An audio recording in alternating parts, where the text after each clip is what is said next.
Boa noite, galera da BBC, boa noite a todos os amantes da boa música. Estamos mais um sábado aqui, pontualmente às 7 da noite, para trazer mais uma live super especial para vocês, né?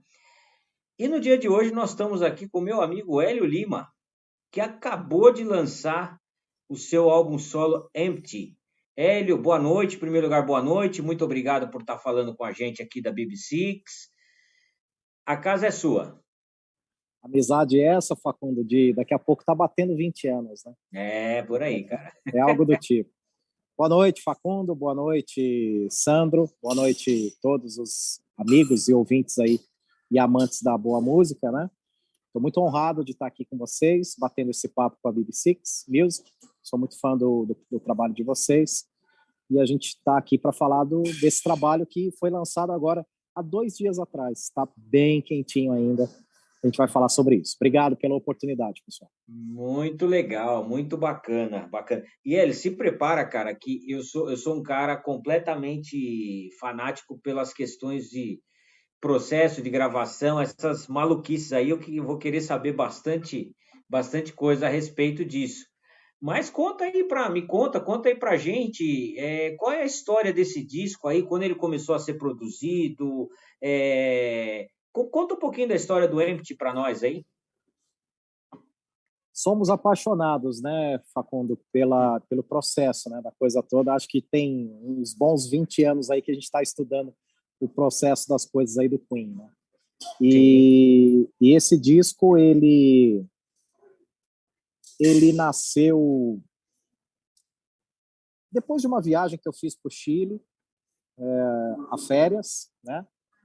No final de 2018, eu já tinha Crash escrita e October 2, né? Duas das canções aí do álbum já estavam aqui guardadinhas, né? Porque eu sempre escrevo para HL Arguments ou para Flat and Sharp, e essas duas músicas eu não senti de levar para esses projetos, né? Apesar que Crash poderia estar em qualquer um dos dois trabalhos, tanto da Flat and Sharp quanto da HL Arguments, mas elas sempre ficaram aqui comigo, e eu sempre, Facundo e amigos, sempre muito envolvido, horas com a Flat and Sharp e horas com a HL Arguments, né? E nessa viagem, já com isso em mente, né, falei, puxa, eu preciso me organizar para fazer o meu disco, né, o meu trabalho. E é muito complexo isso, porque essas bandas, elas não se encerraram. Tudo bem que Flat and Sharp é bem letárgica, né? A gente trabalha a cada 10 anos. Mas a HL Arguments é uma banda de muita produção, né? Uma questão quantitativa bem importante. E aí eu nunca tenho tempo, né, de mexer com esse meu trabalho. Mas eu sinto, Facundo, que todo vocalista, em algum momento, ele tem um pouco dessa necessidade, né? Já que a HL Arguments é uma junção dos estilos e das influências de 5 pessoas, e é uma banda grande nesse sentido. Perfeito. Né? E eu queria mostrar o Hélio mesmo, né? De uma maneira bem pessoal, bem explícita, e isso é bem desconfortável para mim, confesso, nesse momento. Porque usar a bandeira da HL Arguments é um pouco mais fácil. E aí, indo para essa viagem, para finalizar, uma viagem assim magnífica, e aí a concepção de todas as outras letras e todas as outras músicas, eu voltei com o disco todo escrito, né? Que legal. Foi uma viagem que me marcou muito, assim. Eu me lembro do trajeto da gente ir até o Cajón del Maipo, que é o lugar que, de fato, eu fiz as locações ali da faixa título do trabalho, né? A Empty. E esse trajeto, sabe, Facundo, me marcou profundamente, e talvez eu nunca mais esqueça do trajeto mesmo, assim, sabe? Até chegar a esse lugar, né? Então foi uma coisa que mexeu muito comigo ali, e voltei com esse disco escrito. E desse momento em diante foram 2 anos de produção, né? Do disco escrito até, de fato, ele ser concebido agora 2 dias atrás. E, cara, deixa eu te perguntar uma coisa, né? Você disse, né, assim, que todo vocalista precisa de.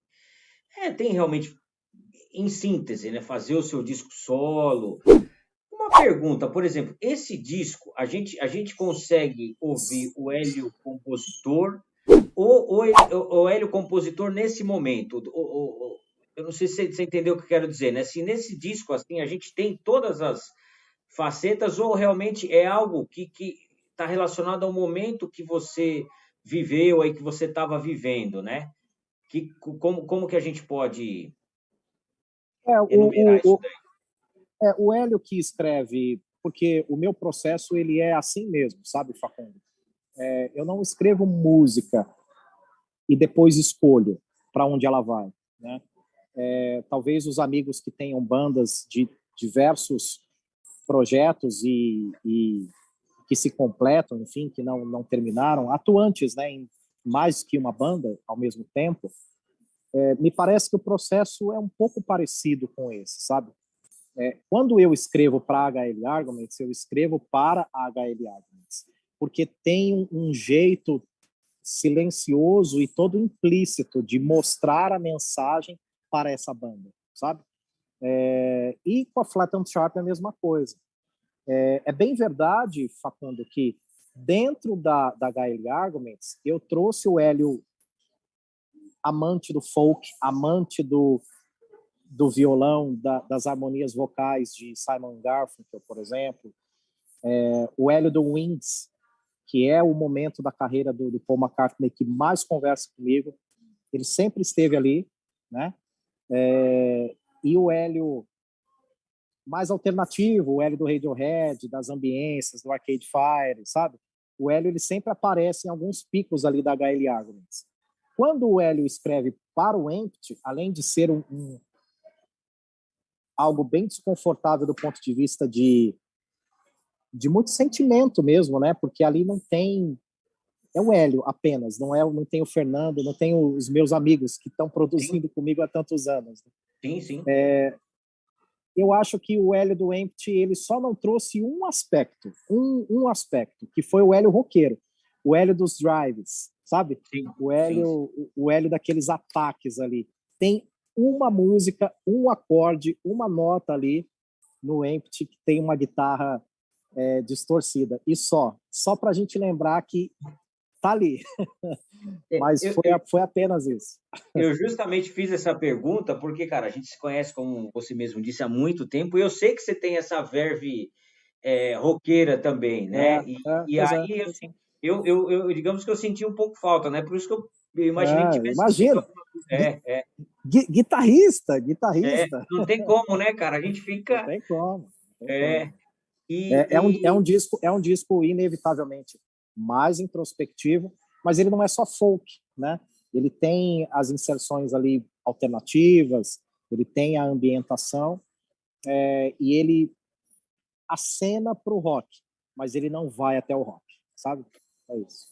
Você sabe que uma coisa muito legal, cara, e isso para mim é o que difere todos os artistas, né? É o fato, assim, né? Por exemplo, você trazer um estilo ou uma estética musical sem ter de uma maneira explícita, né? Sem pegar os clichês daquele.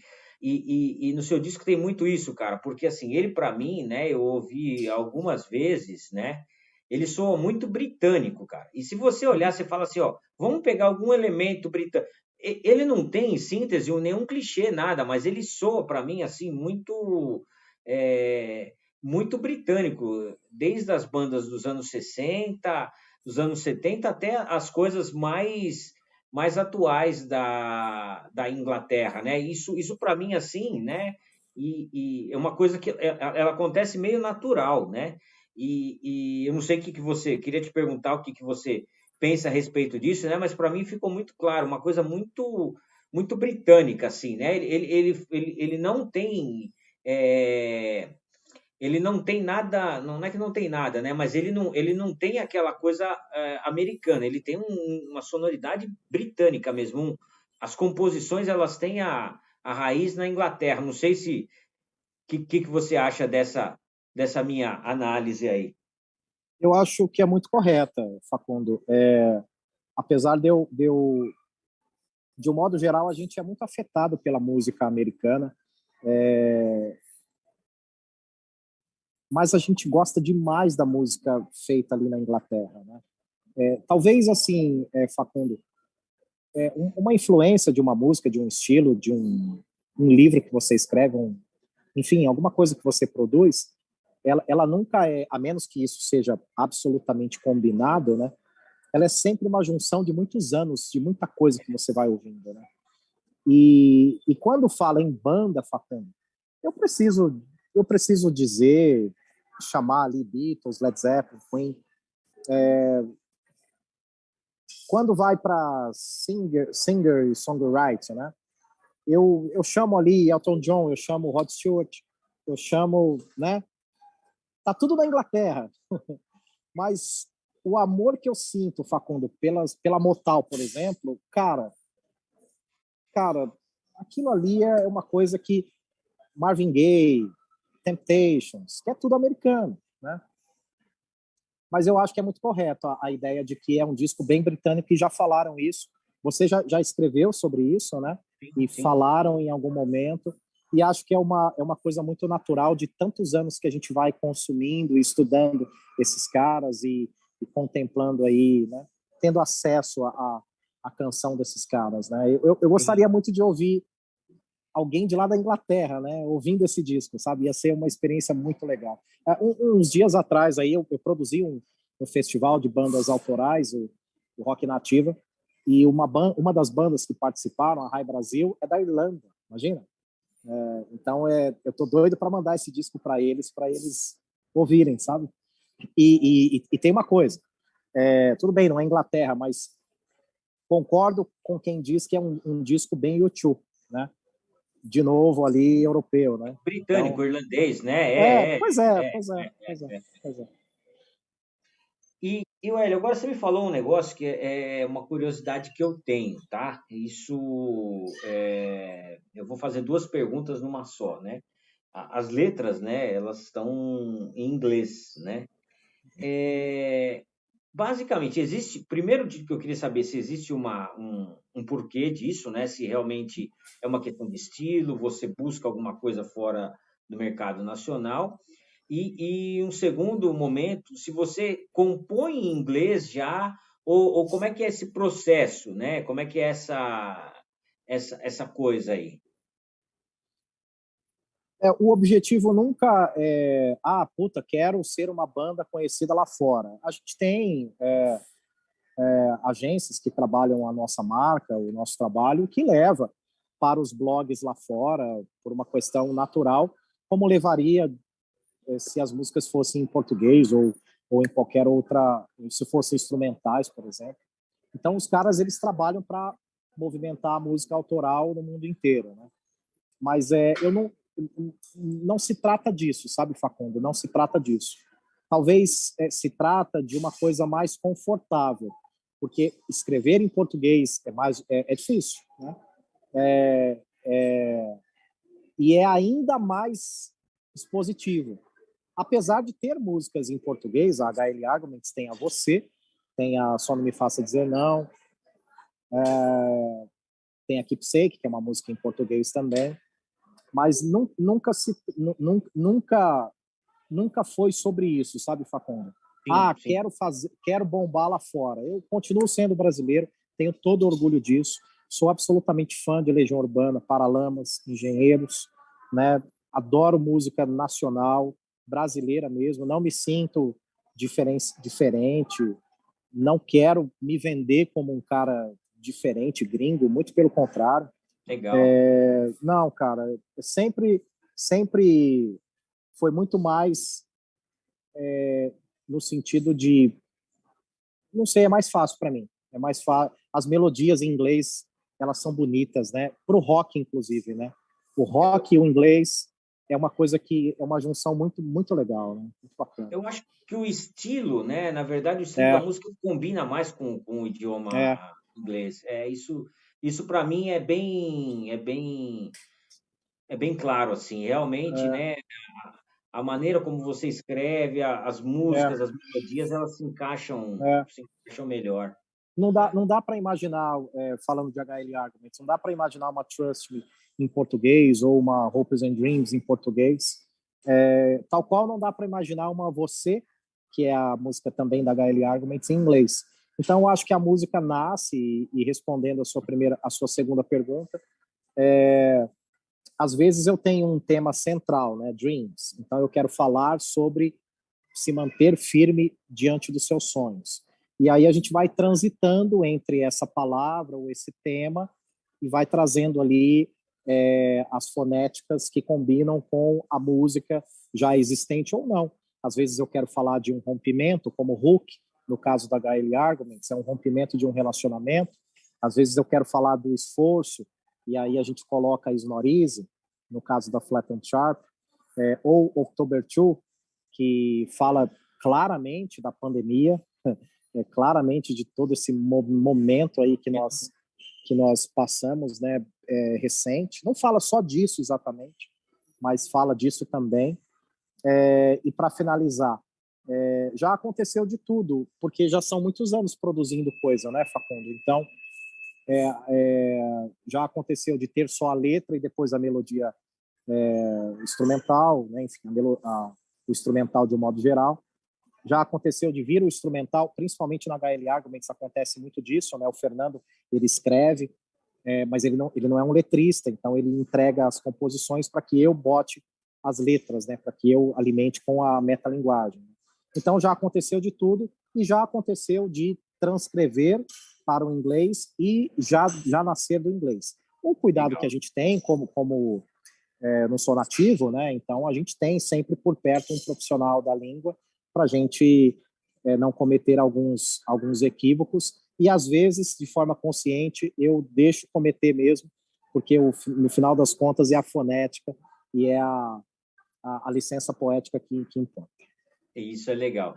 Até eu acho que você praticamente já respondeu. A Priscila Pires, que é minha aluna lá do curso A Kind of Magic, fez uma pergunta aqui, né? O que vem primeiro para você, a letra ou a melodia, né? Então, Já aconteceu de tudo, porque quando a gente faz música, né, em algum momento do curso do Facundo, que eu vou fazer também, o Facundo ele vai falar sobre isso. A gente vai adquirindo muito conhecimento, adquirindo ali os nossos skills, as nossas habilidades, né? Mas como que nasce uma música? Não sei. Pode nascer um pedacinho dela na sua cabeça, você vai lá no gravador e registra e vai trabalhando em cima disso. Pode um parceiro seu te trazer um instrumental para você vir com uma melodia vocal. Você pode ser influenciado por uma coisa que você ouviu, um disco dos Beatles, e aí você para escrever também. Então, de que maneira que nasce uma música? Não tem nem certo nem errado e nenhuma maneira única. Claro que tem processos, né? O que eu sempre digo é que para fazer música tem que ser muito organizado. E aí que muito músico, muito talentoso, peca, né? Porque você tem os arranjos, você tem ali os riffs, e aí você perde o seu iPhone, você perde o seu gravador, você perde seu caderno, você não consegue produzir. Então tem que se organizar. interessante isso, cara, muito interessante.